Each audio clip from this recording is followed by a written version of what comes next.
ఒక్క అబద్ధాన్ని 100 సార్లు చెప్తే నిజమైతుంది అంటారు. ఒక్క అబద్ధం 100 అబద్ధాలు చెప్పైనా లగ్గం చేయాలి అంటారు. అన్ని నమ్ముకొనే మోడీ గారు ప్రధానమంత్రి అయ్యిండు, రేవంత్ రెడ్డి గారు ముఖ్యమంత్రి అయ్యిండు. ఎట్లనా మీరు చూడండి వాళ్ళ హామీలు, వాళ్ళ మాటలు.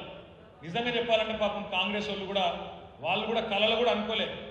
అందుకే వాళ్ళ అధికారంలోకి వస్తాము, ఇవన్నీ నిలబెట్టుకోవాల్సి వస్తుంది అని వాళ్ళు కూడా అనుకోలేదు. నోటికి ఎంత వస్తుందో చెప్పుకుంటా పోయి బస్సు ఫ్రీ, బంగారం ఫ్రీ, ఇది ఫ్రీ, అది ఫ్రీ, నువ్వు ఏది పడితే అది ఫ్రీ అనుకుంటా పొరులుకుంటా పోయినరు. వాళ్ళు కూడా అనుకోలేదు మనం లెక్క కడతాం 420 హామీలు దొరకబడతాం అనుకోలేదు. అందుకే నేను అనేది మీతో ఒకసారి ఆ ఓట్ల స్లైడ్ పెట్టాం. ఆ ఓట్లది చూడండి ఒక్కసారి మీరు.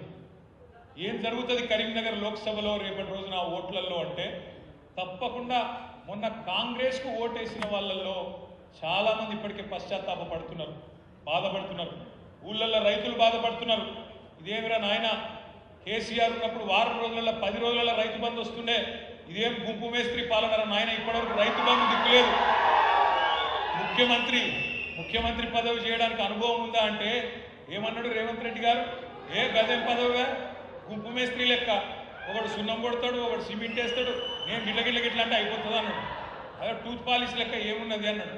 అందుకే అనుభవం లేదు కాబట్టి, అనుభవం ఉన్న కేసీఆర్ గారు ఏం చేసిండు, పైస కూడబెట్టి 7,500 కోట్లు జమ చేసి 70 లక్షల మంది రైతులకు వారం రోజుల్లో వాళ్ళ ఖాతాల్లో టింగు మనం అడుకుంటా వారం రోజులలో రైతు బంద్ చేసిన నాయకుడు కేసీఆర్ గారు.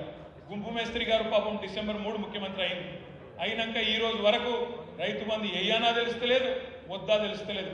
కానీ విదేశాలకు పోయి మాత్రం పచ్చి అబద్ధాలు చెప్తాడు. నేను రైతు భరోసా చాలు చేసినా, అది రైతు భరోసా అన్నట్టు దాని పేరు మొన్న చెప్తాడు దావోస్లో. పచ్చి అబద్ధం. రైతు భరోసా చాలా అయ్యిందా? రైతు భరోసా అంటే 15,000 వేయాలి కదా, మరి ఒక పంటకు 7,500 వేయాలి కదా ఒక కాలానికి, వేసిండా? మరి రైతు భరోసా అని చెప్పి రైతు బంధు పేరు మార్చి ఇవాళ డూప్లికేట్ మాటలు మాట్లాడతాడు గుంపు మేస్త్రి గారు దావోస్లో. నేను ఒకటే మాట మీ అందరికి విజ్ఞప్తి చేసేది, ఇట్లా ఒకసారి కాదు, మీరు సోషల్ మీడియాలో మీరు గట్టిగుంటే రోజుకు 10 సార్లు దొరుకుతారు. వాళ్ళు రోజుకు 10 సార్లు దొరుకుతారు. నిన్న కోమటిరెడ్డి వెంకటరెడ్డి గారు మాట్లాడారు, మీరు చూసే ఉంటారు. రైతు బంధు పడలేదు అని ఎవడన్నంటే చెప్పు తీసి కొడతా అంటుండు. రైతు బంధు పడలేదు అని ఎవరన్నంటే చెప్పు తీసి కొడతా. ఇది మన గౌరవ మంత్రివర్యులు కోమటిరెడ్డి వెంకటరెడ్డి గారి మాట. సరే పెట్ట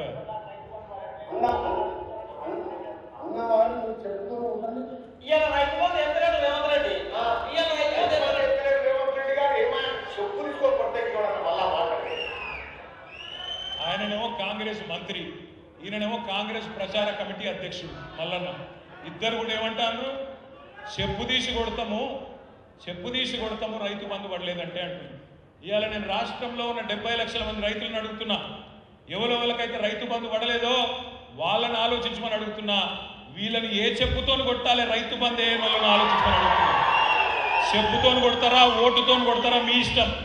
చెప్పుతో కొడతారా, ఓటుతో కొడతారా, ఈ ప్రభుత్వాన్ని మీ ఇష్టం.